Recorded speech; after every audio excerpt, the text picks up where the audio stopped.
Dear friends, अस्सलाम वालेकुम। उम्मीद है कि आप सब खैरियत से होंगे। आपको वीडियोस की एक नई सीरीज़ के अंदर खुश आमदीद कहता हूँ। आज की जो वीडियो है सीरीज़ मैं स्टार्ट करने जा रहा हूँ, उसके अंदर मैं आपको बटेर के कारोबार का तरीक़ाकार समझाऊँगा और ये एक मुकम्मल सीरीज़ होगी जिसके अंदर आपके लिए तमाम तर मालूमात जो हैं मौजूद होंगी, जिससे आप इंतहाई फ़ायदा हासिल करके अपने कारोबार को बेहतरीन से बेहतरीन बना के बहुत ज़बरदस्त किस्म का मुनाफा कमा सकते हैं। अच्छा, सबसे पहले तो मैं ये बात अर्ज़ करता चलूँ कि बटेर का जो कारोबार है वो कैसा है। तो बटेर के जो हवाले से जो प्रैक्टिकली वर्क पर मबनी जो वीडियोज़ हैं वो यूट्यूब पर बिल्कुल भी अवेलेबल नहीं है। सिर्फ एक ऑफिस के अंदर बैठ के लाखों करोड़ों का कारोबार बना के दिखा देते हैं और इतने हरे हरे बाग दिखाते हैं कि बहुत सारे लोग इस कारोबार को अपनाते हैं और अपनाते ही इसके बहुत ज़बरदस्त किस्म के लॉस में चले जाते हैं। हत्ता कि कुछ लोग ऐसे भी होते हैं जो गरीब हैं बेचारे, वो अपने घर के अफराद के ज़ेवरात तक बेचकर इस कारोबार को स्टार्ट करते हैं और बहुत जल्द ही बहुत बड़े नुकसान में वो मुब्तला हो जाते हैं और वो इससे बददिल होकर किसी भी तरह के कारोबार में हाथ डालने के बजाय नौकरी को तरजीह देते हैं। तो डियर फ्रेंड, कोई भी कारोबार जो है वो वक्त के साथ चलता है और तजर्बे के साथ चलता है। तो आप इन मम्मी कपूरी किस्म के लोगों का बिल्कुल फॉलो ना करें, बल्कि एक प्रैक्टिकल वर्क को सीखें, फिर इस कारोबार को अपनाएं ताकि आप लोगों को एक बेहतरीन रोज़गार मिल सके और आप एक तरक्की के मनाजिल जो हैं वो अच्छे अंदाज में तय कर सकें।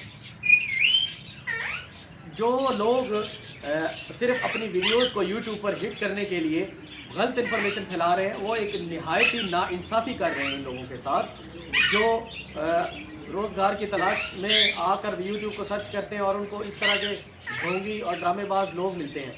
तो आप सब लोगों से ये रिक्वेस्ट भी है मेरी कि आप लोग इन लोगों को फॉलो ना करें, बल्कि प्रैक्टिकल वर्क को तरजीह दें, उनसे प्रैक्टिकली सवाल करें ताकि आप जो बिज़नेस स्टार्ट करने जा रहे हैं उसमें आपको फ़ायदा हो, ना कि नुकसान हो।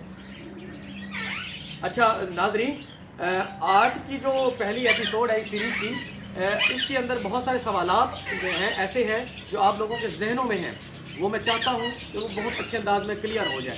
इसलिए ये पहली जो एपिसोड है वो कुछ लंबी भी होगी और इसमें काफ़ी सारी मालूमात आपके लिए बआसानी अवेलेबल है। आपने इसको एंड तक बड़े ही अच्छे अंदाज में देखना है और गौर से समझना भी है। तो नाजरीन, इस वीडियो का जो मेरा मेन मकसद है वो आप लोगों तक ईमानदारी के साथ मुफीद मालूमात पहुंचाना है। वीडियो को हिट होना ना होना एक अलग मामला है, लेकिन ये सरासर आप लोगों के लिए आपके लिए एक बेहतरीन कारोबार का ज़रिया बनाना है। तो नाजरीन, जो बटेर का कारोबार है ये नहायत ही मुफीद है, इससे हम कम वक्त के अंदर बहुत अच्छा और बड़ा मुनाफा हासिल कर सकते हैं। तो बटेर फार्मिंग के जो तरीक़ाकार है उसके हवाले से मैं आपको बताता चलूँ कि बटेर फार्मिंग करने के दो तरीके हैं। ये ओपन शेड में भी बनाए जा सकते हैं, क्लोज शेड में भी बनाए जा सकते हैं। ओपन शेड के अंदर हम केज सिस्टम भी अपना सकते हैं और एक दूसरा सिस्टम जिसको हम गंदगी सिस्टम कहते हैं, खुला सिस्टम कहते हैं, वो भी हम अपना सकते हैं। खुला सिस्टम नहायत ही सस्ता है और ज़्यादा आजमूदा है। जो केज सिस्टम है वो जदीद है और इसके ऊपर इन्वेस्टमेंट हमारी ज़्यादा लगती है, तो इसकी निस्बत में गंदगी जो सिस्टम है, बड़े खुले शेड वाला सिस्टम जो है मैं उसको तरजीह देता हूँ और ऐसा ही अपनाता हूँ। और उस पर आपको प्रैक्टिकली मुकम्मल एपिसोड्स जो हैं वो मैं आपको हर रोज़ के हिसाब से अवेलेबल हैं, वो आप वीडियोस देखते रहिएगा। मैंने उसकी एक लिस्ट बना दी है, उस लिस्ट में आपको तमाम एपिसोड तरतीब के साथ देखने को मिलेंगे और आपने इनको देखना है। तो चलते हैं जी बटेर की खसूसियात के बारे में। बटेर जो है वो पूरी दुनिया में खाया जाता है, जितने भी मुस्लिम ममालिक हैं वहाँ पर ये आसानी अवेलेबल है, हत्ता कि गैर मुस्लिम ममालिक के अंदर भी इस बटेर को खाया जाता है। ना सिर्फ इसको गोश्त को खाते हैं बल्कि इसके अंडों को भी बड़े ज़ौक़ और शौक़ के साथ खाया जाता है। और इसके अलावा बटेर को मुख्तलिफ पार्टीज़ के अंदर खसूसी डिश की हैसियत भी हासिल है। बटेर जो खाया जाता है उसका वेट कम होता है, लेकिन जो पाले जाते हैं, रखे जाते हैं घरों में डेकोरेशन पीस के तौर पर, उनका वेट ज़्यादा होता है। तो बटेर जो है वो तकरीबन 120 ग्राम से लेकर 200 ग्राम तक मार्केट में अवेलेबल है। 120 से लेकर 130 ग्राम तक का जो बटेर है वो मार्केट में खाने के लिए पेश किया जाता है और उसको लोग खाने के लिए इस्तेमाल करते हैं, और जो डेकोरेशन पीसेस के तौर पर इस्तेमाल होता है वो 200 ग्राम के करीब जो बटेर का वज़न होता है उसको वो इस्तेमाल करते हैं। तो नाज़रीन, जो बटेर हैं वो पाकिस्तान के अंदर तकरीबन 50 इकसाम के हैं, और इनमें से चंद एक जो है वो फार्मिंग के लिए इस्तेमाल किए जाते हैं, क्योंकि इनमें बहुत सारी खसूसियात होती हैं, ग़िज़ाइयत के लिहाज से भी, कॉलोनी में रहने के हिसाब से भी, और इनकी अफजाइश और ग्रोथ की तेज़ी और स्पीड की वजह से भी। तो यहाँ पर मेरे साथ मेहमान तो मौजूद भी हैं, उसामा फरीद और हसन फरीद, जो मुझसे मुख्तलिफ सवालात भी करेंगे जो कि आपके ज़हन के अंदर मौजूद हैं, और उन सवालात के जवाब मैं दूंगा ताकि आप लोग उन सवालात को पूछने की दोबारा कोशिश ना करें, बल्कि ऐसे सवालात करें जो इस वीडियो के अंदर मौजूद ना हो। तो आप जी को सवाल करना चाहेंगे? जो पहला, इसमें कोई रोशनी का अमल दखल? इसके अंदर रोशनी का जो बटेर फार्मिंग के में जो हमें रोशनी जो है वो किस मिकदार में चाहिए और उसकी क्या अमल दखल हो सकता है बटेर फार्मिंग पर। तो नाज़रीन, बटेर फार्मिंग के अंदर रोशनी का बहुत ज़्यादा अमल दखल है।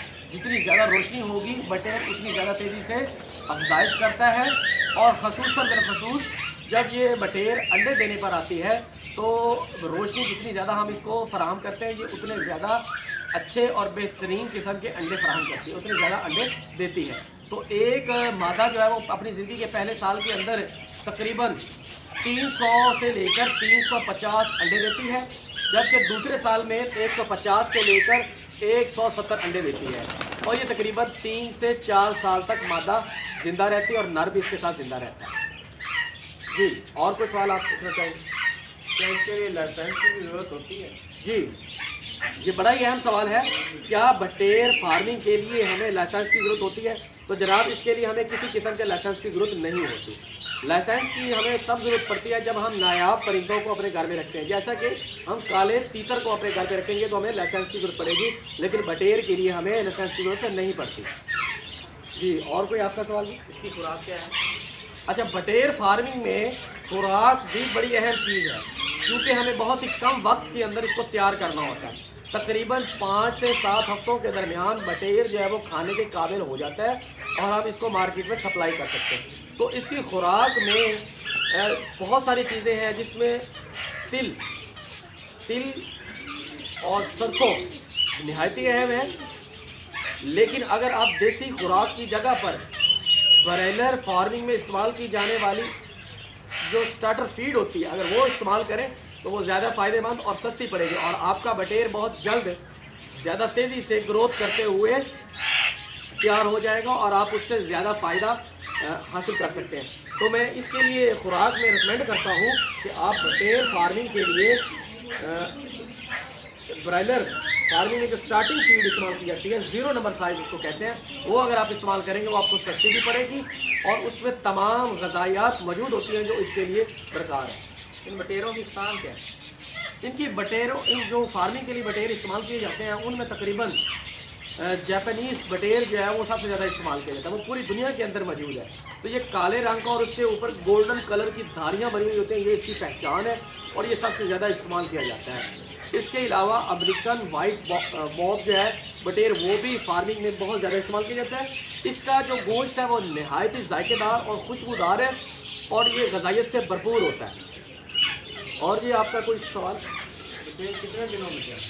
हाँ जी, ये बटेर कितने दिन में तैयार होता है? बटेर जी 25 से लेकर 35 दिन के अंदर ज़बरदस्त किस्म की ग्रोथ करके आपके खाने के काबिल हो जाता है और आप इसकी मार्केट में बेहतरीन तरीके से सप्लाई दे सकते हैं। जी, और कोई सवाल आपका? जी, अंडे की प्रोडक्शन के हवाले से भी मैं आपको बता दूं, अंडे की प्रोडक्शन के लिए हमें चाहिए कि मादा जो है जो जब स्टार्ट में फ्लॉक डालते हैं तो उसमें हम इनके लिए मल्टीविटामिन्स का इस्तेमाल करवाते रहें।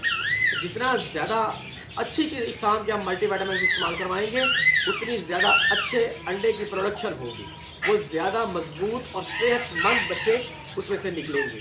तो मल्टीविटामिन्स का इस्तेमाल आपने ज़बरदस्त अंदाज से करना है और अच्छी से अच्छी कंपनी का इस्तेमाल करवाना है। इसके अलावा कैल्शियम पी सिरप का भी आप इस्तेमाल करवाएं, उससे भी अंडे मजबूत और ज़्यादा अफजाइश वाले होते हैं। इसके अलावा एंटीबायोटिक्स का भी इस्तेमाल करवाते रहे, लेकिन ज़्यादा इस्तेमाल नहीं करवाना। ज़्यादा एंटीबायोटिक्स का इस्तेमाल जो है वो इनके गुर्दों पर असर करता है, जिससे इनके अंडों की अफजाइश पर बेइंतहा मनफी असरात पड़ते हैं। तो आपने कोशिश करनी है कि एंटीबायोटिक से बचा जा सके। तो आप एक हफ्ते में 2 से 3 बार इस्तेमाल करवाएं एंटीबायोटिक्स। इससे ज़्यादा आप इस्तेमाल हरगिज़ न करवाएं। और नाजरीन, ये पहली एपिसोड थी। आपको कोई सवाल? किस साइज में बच्चे निकालते हैं? बटेरे का जो बच्चे का साइज़ होता है वो तकरीब अंडे का जो साइज़ है वो 12 से 15 ग्राम होता है। जो इसका बच्चा है वो 7 से 12 ग्राम का होता है। तो ये बच्चा नहायत ही तेज़ और फुर्तीला होता है। इसको रखने के लिए अगली एपिसोड के अंदर मैं प्रैक्टिकली आपको दिखाऊंगा कि लसानी शीट के हम गोल सर्कल बनाएंगे, उसके अंदर इन बटेरों को रखेंगे, बुरादा रखेंगे और टेम्परेचर को कंट्रोल करके बनाएंगे। तो जो इसका जो शेड होगा वो टेम्परेचर कंट्रोल्ड होता है और वो उसके अंदर लसानी शीट और लकड़ी के जो बुरादा होता है, ख़ास तौर पर रंदे वाला हमने इस्तेमाल करना होगा। बुरादा जो बारीक आरे वगैरह पर मिलता है वो हमने इस्तेमाल नहीं करना। रंदे वाला खुश्क बुरादा हमने इस्तेमाल करना है। वो नेक्स्ट एपिसोड के अंदर प्रैक्टिकली आपको करके सब कुछ दिखाएंगे। वो इससे अगले दिन में आपको इंशाल्लाह अवेलेबल होगी वीडियो। तो इसके लिए हमें टेम्परेचर कंट्रोल करना पड़ता है तकरीबन 100 फ़ारेनहाइट, और जैसे जैसे इसकी एज बढ़ती है हम उस टेम्परेचर को कम करते आते हैं और हमारे अखराजात जो वो भी कम हो जाते हैं और बटेर की जो ग्रोथ है वो ज़्यादा अच्छी होती है और तेज़ होती है। तो टेम्परेचर इसमें बहुत ज़्यादा अहम होता है और रोशनी का भी अमल दखल बहुत ज़्यादा है। तो इसके अंदर एक छोटी सी फिजिबिलिटी रिपोर्ट भी मैं आपको बना के दिखा देता हूँ। जो मार्केट में बटेर है वो जो चिक्स आपको हैचरी से मिलेंगे वो तकरीबन 8 रुपये से 12 रुपये तक अवेलेबल है। वो आप जब लेंगे, फॉर एग्जांपल 1000 बटेरा आप 8 रुपये के हिसाब से ख़रीदते हैं तो 8000 में आपको 1000 बटेरा मिल जाएगा। जो 1000 बटेरा होगा वो 25 से 30 दिन के अंदर 7 बोरी खुराक की इस्तेमाल करेगा। तो वो 2200 रुपये में 1 बोरी खुराक की आपको होलसेल रेट पर मिलेगी। उसका इस्तेमाल करवाएंगे। तकरीबन 1000 रुपये के मल्टीवाइटामिन और एंटीबायोटिक्स का आप इस्तेमाल करवाएंगे। तो तकरीबन 25,000 रुपये आपका इसके ऊपर खर्च आएगा। इसके अलावा आपका बिजली का भी अखराजात होंगे। 1000 बटेर के ऊपर तकरीबन 1500 रुपये बिजली का बिल लगता है। तो वो भी आप इस खर्च में शामिल कर लें।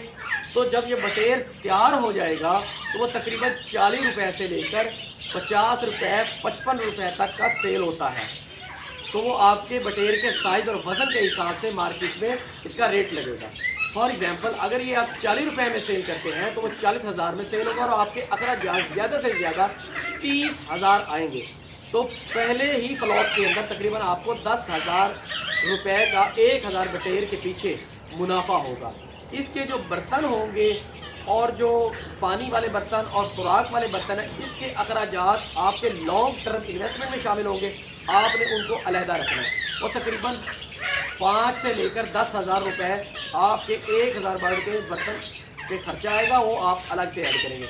लेकिन अगर देखा जाए तो पहले फ्लॉप के बाद जितना भी आप आगे जाएंगे आपके प्रॉफिट की रेशो बढ़ती चली जाएगी। और जितनी ज़्यादा तादाद में आप बटेरा डालेंगे उतनी ज़्यादा तादाद में मिकदार में आपको प्रॉफिट भी हासिल होगा। ये जो वीडियो सीरीज़ मैं बनाने जा रहा हूँ जो कंप्लीट हो रही है, मैंने इसकी रिकॉर्डिंग तकरीबन अल्हम्दुलिल्लाह मुकम्मल कर ली हैं। आप लोगों से रिक्वेस्ट है कि आपने इस वीडियो को ना सिर्फ मुकम्मल देखना है, इस सीरीज़ को मुकम्मल देखना है, बल्कि अपने दोस्त अहबाब के साथ शेयर भी करना है ताकि वो इस सिस्टम के अंदर, इस फार्मिंग सिस्टम के अंदर आके अपने रोज़गार को वसी कर सकें। मैं अपने आने वाले मेहमानों का भी शुक्रगुजार हूँ कि वो आए और ऐसे सवाल किए जो आप लोगों के जहनों में मौजूद थे और आप लोगों के लिए फ़ायदेमंद हुए। तो नाजरीन, अगर आपको ये मेरी वीडियोस पसंद आती हैं तो इन वीडियोस को ज़रूर शेयर कीजिए, कमेंट कीजिए, लाइक कीजिए और मेरे चैनल को ज़रूर सब्सक्राइब कीजिए। तो ये सीरीज़ की अगली एपिसोड हर रोज़ एक नई तरीके से अपलोड होती रहेगी। आप लोगों से गुजारिश है इनको ज़रूर देखिएगा और शेयर कीजिएगा। तो इंशाल्लाह मिलते हैं नेक्स्ट वीडियो में। तब तक के लिए इजाज़त दीजिए। अल्लाह हाफिज़, फ़ी अमानिल्लाह।